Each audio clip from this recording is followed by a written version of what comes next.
that's a profoundly important story.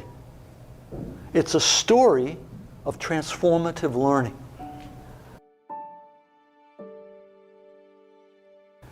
I once had a daughter. She was single. She was living in Washington, D.C. And she had reached that point in life where she said, there's not a good man left on the earth. And then she found one, and she got really excited. Relationship grew. And then one day our phone rang. She's talking to her mother, and I know what's going on. This guy just dumped her. Right? She's all upset. This daughter is the firstborn child. Many firstborn children share a common characteristic.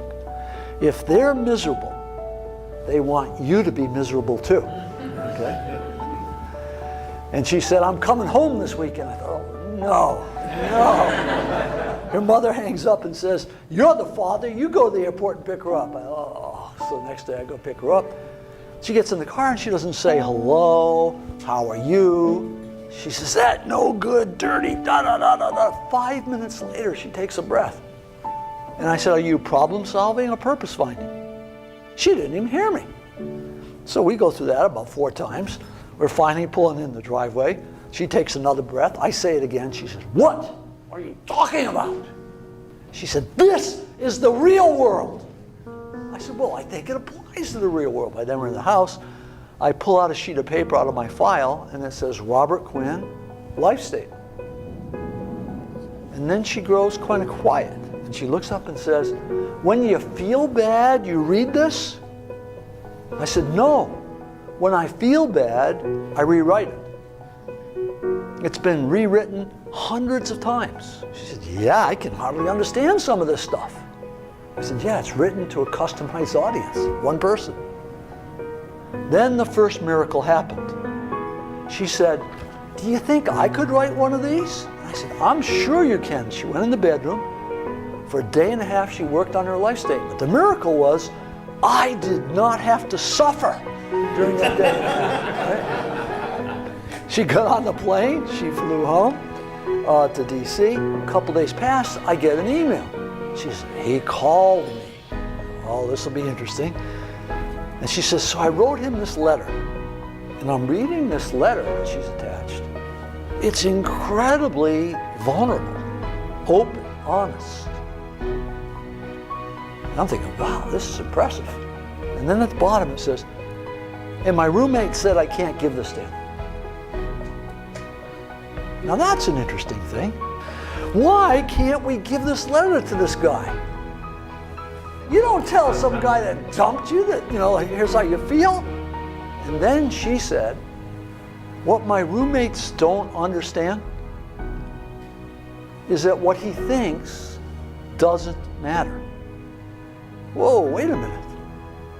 A few days ago, what he thought caused her life to shatter. Now she's saying, what he thinks doesn't matter. What is she saying? She's saying, this is who I really am. Didn't know this a while ago. Now I know it. It doesn't matter what other people think.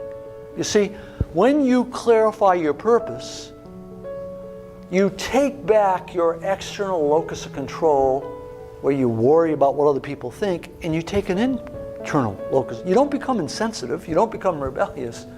You become centered. You become powerful. Now here's the interesting thing in the sequel to that story.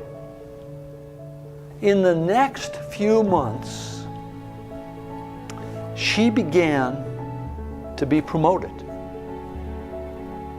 Her career turned. Why? This was a dating breakup. Why is her career taking off?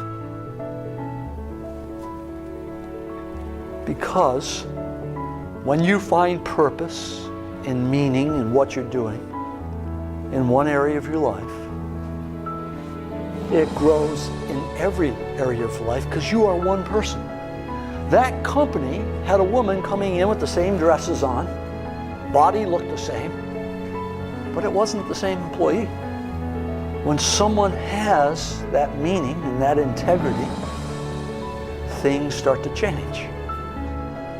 You've been shaped by life. You've had bad experiences and good experiences. And both the bad experiences and the good experiences are there to teach you something about you. But when we suddenly find a contributive purpose, those resources come to the surface. We begin to change. In fact, we instantaneously begin to change when we embrace a purpose.